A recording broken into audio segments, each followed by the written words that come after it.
Universities vice chancellors who are continuing. I wanted immediately search committee, and I accepted the extension of the university vice chancellors. In spite of that, I know that immediately they should be replaced. But in spite of my writings and notice saying that immediately search committee should be formed, and immediately when the same person can be appointed as vice chancellor, but the system should be followed, and that was also not followed by the government, and recently the court has heavily come down about that proceedings also. And because of all this, I have to say I am totally focusing on the higher education, but you all know as a chancellor, but the higher education department and the government has to take some decisions, even though we are the chancellors and we are following the universities, but some of the decision making and some of the immediate measures cannot be taken forward by the chancellor. So, but I constantly convey my message, even in one of the, for example, Basra University, even though it is not coming under our purview, but when I went, I felt that some counseling classes should be there. But in spite of that, we are now noticing the very, very disheartening to see the suicide attempts of the children. So before 1.5 years itself, I focused that some counseling classes should be there. So these are things which my intention is not finding fault with anybody, not to create controversies, but to be constructive. I want to always to be a catalyst, and I want the state, because I have seen the students, they are even in NEET. You have seen these students have come out with flying colors, even in all India examinations. When compared to other states, the toppers are more from Telangana state. So my request is, please feed the children who are all hungry, who are all knowledge hungry. So we have to feed them. I don't know whether we are feeding to that satisfaction, whether we are filling their ambitions, expectations. So the main aim of this Vice Chancellor's conference is that we have to look after what all the expectations of the students, what all we have to fulfill, what all the gaps which are seen by the students, and we have to look after that they are exemplifying in their academic activities, and apart from that, how we are going to follow the NEP 2020.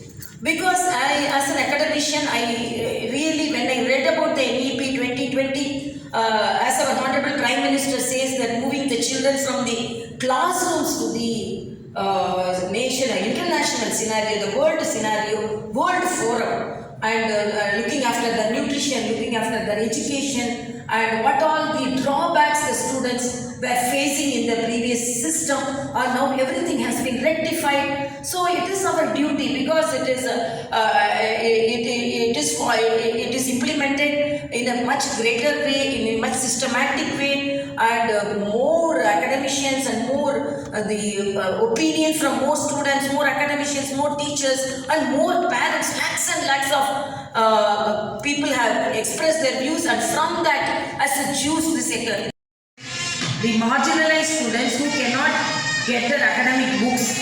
So our department, our office put more efforts to organize this digital library with all sections of education, whether it is medicine, engineering, whether BCom, BA, or arts, science, or diplomas. We have collected all the books with the National Digital Library India, with a collaboration with them, so that they can reach out this digital library at any time. This will be very good for the students who are unable to get the books and who want to reach out and who can appear for the more competitive examinations and who want to exemplify their academic activities. Ma'am, first we'll see SCRT Telangana books, ma'am.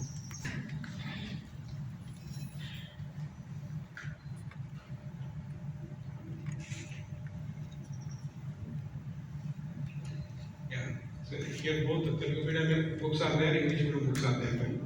So So the school children also they can access from our digital library. Can you show neat? Yeah.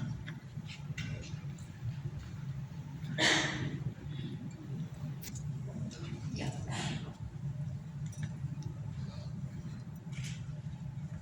Yeah, so this is available.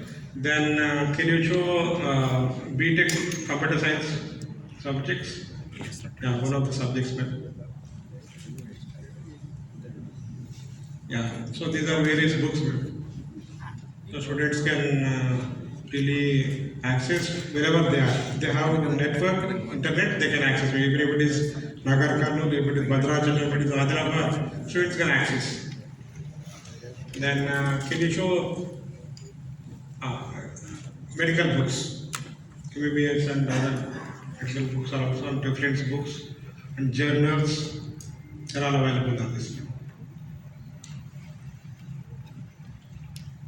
Yeah, various case studies, research papers of other universities are all available. Can you go to other one? Career development, competitive exams? Yeah, here madam, competitive exams like UPSC, railway recruitment board, staff selection, UPA, instead of banking. Yeah, just show some UPSC. Yeah.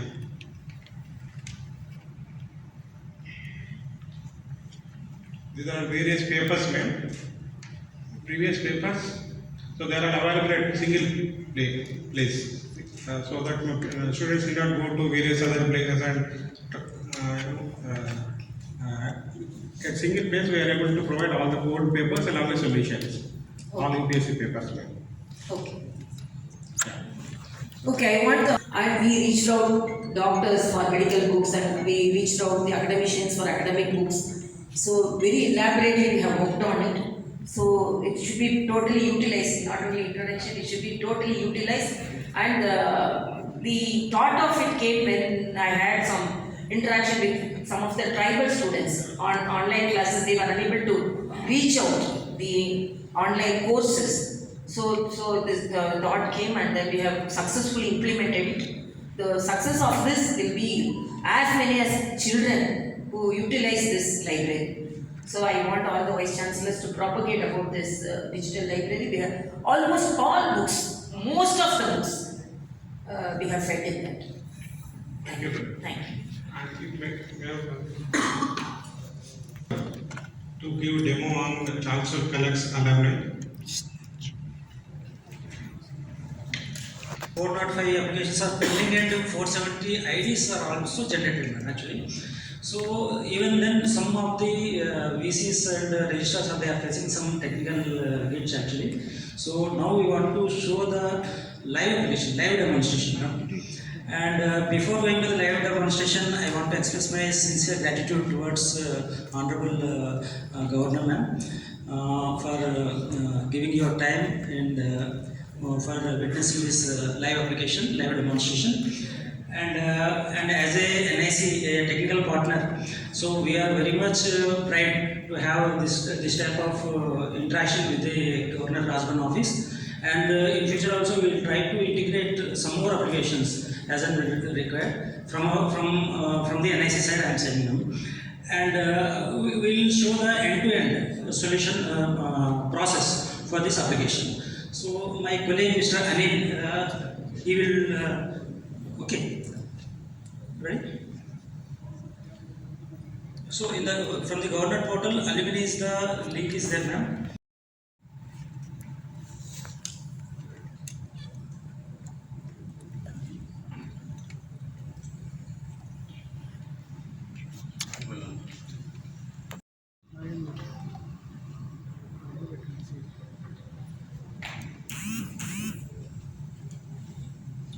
Yeah, now he will be receiving an OTP on his email ID, which he will share with us to complete the registration process.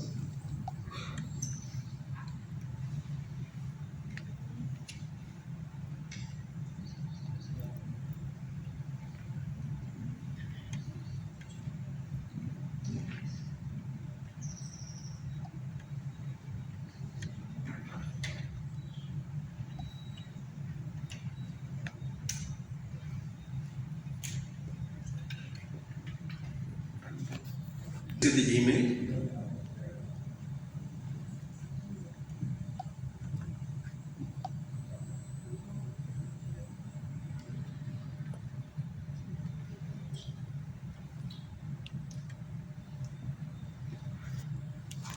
Only Raj Bhavan in the country which has been illuminated for 3 consecutive years to support breast cancer awareness in the month of practices to improve the delivery of breast cancer care in India. And one of the things that really prompted me, which is close to my heart, is the activities that are done through the Usha Lakshmi Breast Cancer Foundation, which has my mother's name associated with it, which aims are creating awareness, reaching out to the community and supporting breast cancer survivors. So the aims of my presentation today, which will be very brief, is to highlight the ABCs of various, because early detection is the only way that we can save lives. And I am here to seek your kind help with the permission of the Honorable Governor.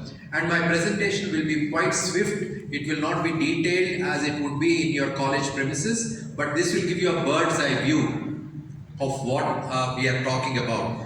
Breast cancer is the most common cancer in India. Unfortunately, compared to the West, majority of breast cancers in India are present in the younger age groups between the ages of 30 to 50 years. Because of lack of awareness, because of lack of a robust organized screening program, because of resource constraints, more than 50% present in advanced stages like this. This is a lady from the city of Hyderabad, from Jubilee Hills, who has ignored the symptoms of breast cancer and has presented in advanced stage. Every 8 minutes a woman succumbs to breast cancer in India. It's a closet issue, and that is why we need to disrupt this attitude. And there are certain myths which we need to clear. One of the myths is when someone presents with a lump in the breast, she thinks it's a breast cancer. But 9 out of 10 lumps are not cancers. And as I was just explaining to Dr. Prabhakar Garu and also to Dr. Kavita Rao Garu, that when someone presents with a lump in the breast, they don't need an operation.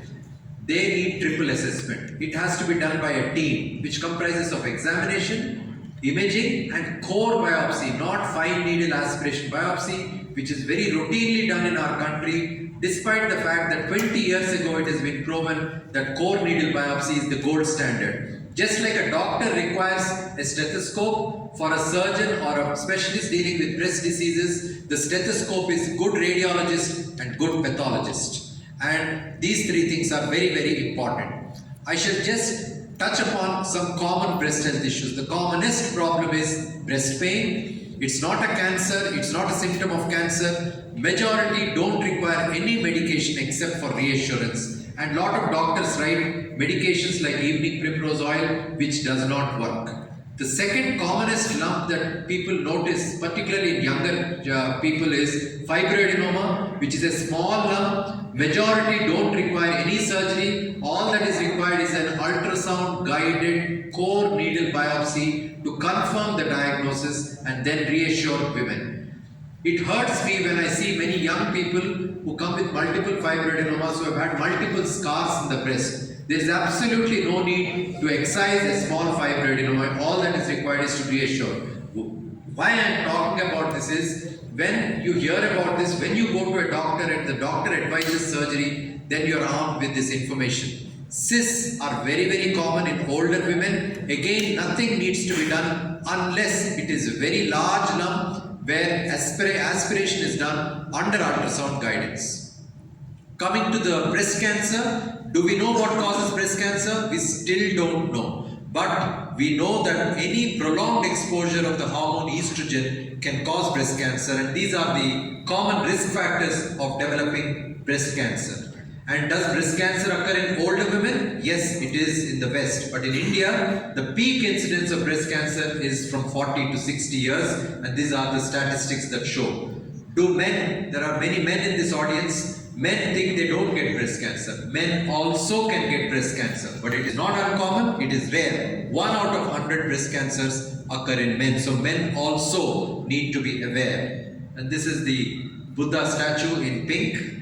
Family history. A lot of times people say that when they notice a family history of breast cancer, they think that they are at an increased risk. My mother had breast cancer, my grandmother had breast cancer. Will I be at an increased risk? The answer is no. Only significant family history is important. When one or more relatives are diagnosed with breast cancer under the age of 40, or two or more relatives have had breast cancer in their family, or breast cancer and ovarian cancer in the immediate family, or male breast cancer in the family, they are predisposed to genetic factors like BRCA1 and BRCA2 abnormalities, which can potentially lead to breast cancer. This is our legislative assembly, the only legislative assembly which turned pink. Birth control pills cause breast cancer is a myth, because modern day birth control pills have very low dose estrogen and progesterone, hence they don't cause breast cancer. Now, breast self-examination, many times we see in the media that women are encouraged to do breast self-examination. I'm afraid there is no evidence now. A lot of randomized controlled trials have been done. The concept now is called breast awareness, where women are encouraged on a daily basis just to know whether there are any new changes in the breast, like a painless lump in the breast, puckering of the skin overlying the breast, blood-stained discharge from the breast, from the nipple. If these changes are there, they must report to a doctor. So it's important to know what is normal. It is important to know what changes to look for, to look and feel, report any changes to the doctor, and have a mammogram if someone is aged over 40. Mammography, why people don't go for mammogram in our country, there are two main reasons. One, people think it's a radiation hazard. Actually, the radiation from mammography is less than a dental x-ray. The second thing is, lot of times people think that there is pain. The pain will be momentary, but it is called discomfort if it is done properly. In this day and age of digital mammography, 3D mammography, the discomfort is less and the pain is less, the radiation is even more less. And therefore, it is very safe to have a mammogram, because that is the best way to detect early cancer. Underwire bra and deodorants do not cause breast cancer. Pregnant women can get breast cancer. Breastfeeding doesn't prevent breast cancer, it doesn't prevent, but it significantly reduces the risk of breast cancer.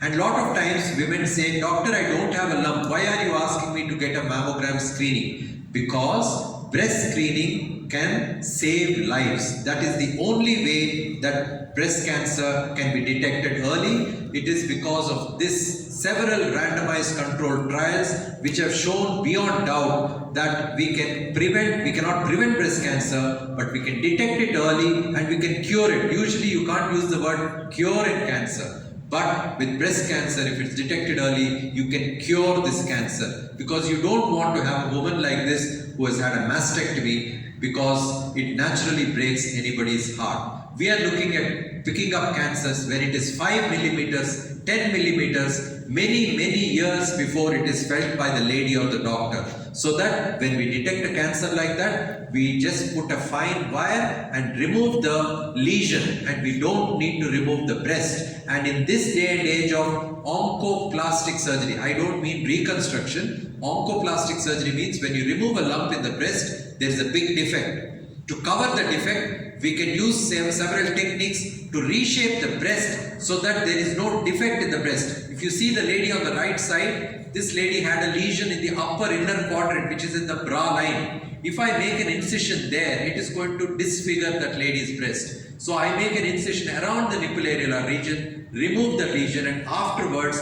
she won't be able to see the scar, she won't be able to feel the defect. So that gives an enormous psychological advantage. All this can happen only when you pick up cancer early. And lot of times people think that mastectomy, that is removal of the breast, it will be better than breast conservation. There's a lot of studies which show that there is absolutely no difference, and people, the uptake of mastectomy here in our country is 90% of women with breast cancer, over 90% have mastectomy, whereas they can have breast conservation, because that is the most important way that we can really do service to women who are diagnosed with breast cancer. Again, this is the Raj Bhavan in pink. The final component of my presentation is on counseling, because cancer doesn't just affect the body, it affects the mind and the soul. So it is very important that we cure sometimes, relieve often, but comforting the patient is most important, because patients are naturally upset when doctors fail with words.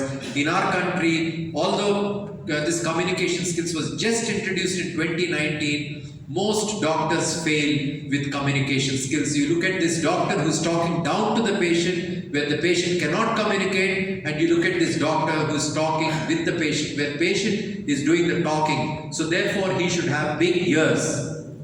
Finally, inspired by our Honorable Prime Minister's Digital India dream, because counseling is not done properly, because communication skills are not the best in our country, I have actually mobilized all my resources and invested a lot of time to develop an app which is called ABCs of Breast Health. It is not just in English, but it is in 12 languages, and that is why it is the world's first mobile app which contains information about every aspect of breast health, which has been explained in simple, easy to understand format in 12 commonly spoken Indian languages, which is freely downloadable in both App Store and Google Play Store. And this has already been downloaded by hundreds of thousands of people, and through this medium, and also hopefully when I am able to come and speak at the universities, we would encourage people to download this app, because it has got every information. And when they go to the doctor, they should be able to question why something is not being done or why something is being done.